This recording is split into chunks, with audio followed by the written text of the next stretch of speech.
ऐसा ही हमारी भौजाई का लेकर ना होता आदमी गंगा नहाए को गंगा नहिला से लइका हो जाला ना होला। अगर गंगा लेने से लइका हो तो 3 4 5 गो बोलो आज हम बाबू कही थी लेकिन भैया के लइका ओकरा से गंगा नहिला से लइका ना होला। ऐसे ही हमारे मेहरारू का लइका ना होत रहे। आएगो बड़की बाई गल है लकड़ी बटोर के तो गला का घूमत हुए यार और कार रोत हुए जैते फफटियावा से में रो के बैठा के होई ना हरिया में ओगड़ा बाबा ना हाथ हो जाए गोड़ लगले तो लइका हो जाई। ए भैया मैं आलू का हाथ पकड़ ली तुरंत खट बैठौली फफटिया पर और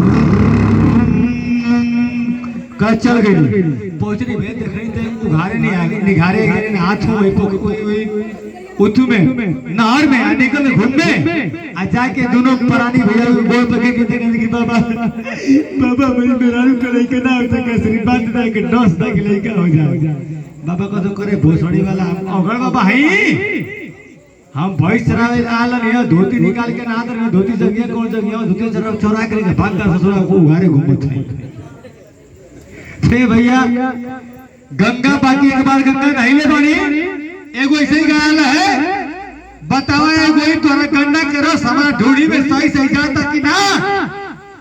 हमारे बाबा का करे गंगा गन्ना में का रसना कुल ढूढ़िया में काहे के गिरावत है कम से कम करैया में गिरा दी तो भेली बन जाएगी।